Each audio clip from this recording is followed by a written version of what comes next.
ছোট থেকে বড়, মাঝারি থেকে বৃদ্ধ সবাই পছন্দ করে একমাত্র মাছ, সেটা হচ্ছে ইলিশ মাছ। ইলিশ মাছ পছন্দ করে না এমন মানুষ মনে হয় হারিকেন দিয়ে অথবা মোমবাতি দিয়ে খুঁজলেও পাওয়া যাবে না। হ্যালো এভরিওয়ান, আসসালামু আলাইকুম। আজকে আপনাদের জন্য দুর্দান্ত দুইটা রেসিপি নিয়ে চলে আসলাম। রেসিপি দুইটা হচ্ছে আলু পটল দিয়ে ইলিশ মাছ, আরেকটা হচ্ছে রুই মাছের মাথা দিয়ে লাউ শাক ভাজি। তো প্রথম রেসিপি যেটা আলু পটল দিয়ে ইলিশ মাছ, সেটা রান্না করার জন্য প্রথমে ইলিশ মাছ ভেজে মশলা কষিয়ে, পটল ভেজে আলু মশলা কষিয়ে পটল ভাজাগুলো দিয়ে ভালো করে কষিয়ে নিচ্ছি। ভালো করে যখন কষানো হয়ে যাবে তখন পরিমাণ মতো ঝোলের পানি দিয়ে ইলিশ মাছগুলো দিয়ে দিব। একেবারে সিম্পল রান্না। ইলিশ মাছ রান্নার মধ্যে আদা রসুন বাটা অথবা মরিচের গুঁড়াটা একটু কম দিলে ইলিশ মাছের অথেন্টিক ফ্লেভারটা পাওয়া যায়, খেতেও বেশ মজা লাগে। তো আজকে আমি আদা রসুন বাটা আর মরিচের গুঁড়াটাও দিইনি। এই তো ঝোল ফুটে এসেছে, রান্নাও প্রায় হয়ে গেছে, নামিয়ে ফেলছি। আর পরের রেসিপিটা হচ্ছে রুই মাছের মাথা দিয়ে লাউ শাক ভাজি।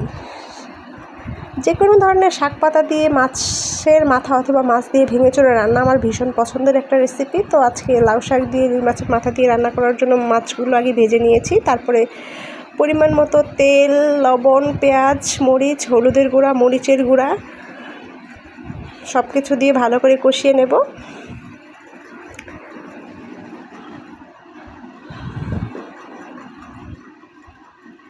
ভালো করে কষানো হয়ে গেলে যে ভাজা মাছগুলো মাথাটা রেখেছিলাম ওইটাকে দিয়ে দিব।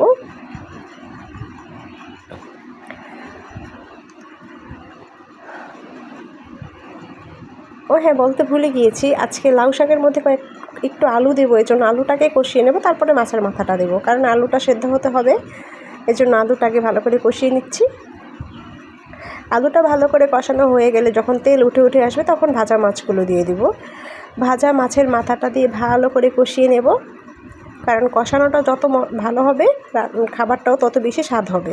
এই জন্য ভালো করে কষিয়ে নেব।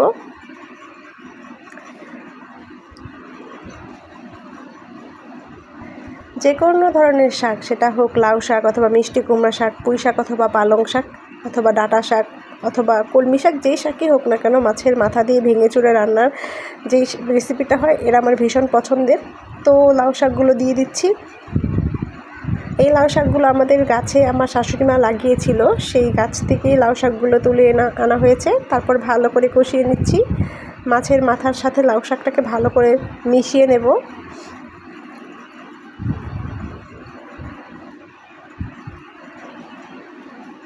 এই তো কষানো প্রায় শেষের দিকে, কষাতে কষাতে শাকগুলো প্রায় অর্ধেকটা সেদ্ধ হয়ে এসেছে।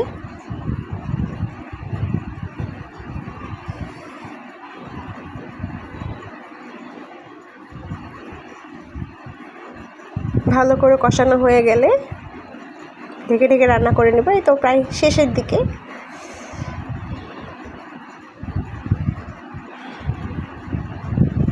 কেমন হয়েছে আমার আজকের রেসিপি দুইটা অবশ্যই আমাকে কমেন্ট করে জানাবেন। আর যারা যারা আমার সম্পূর্ণ ভিডিও দেখেছেন তাদেরকে অসংখ্য অসংখ্য ধন্যবাদ। এভাবে আমার পাশে থাকবেন নতুন নতুন রেসিপি পাওয়ার জন্য। ধন্যবাদ সবাইকে।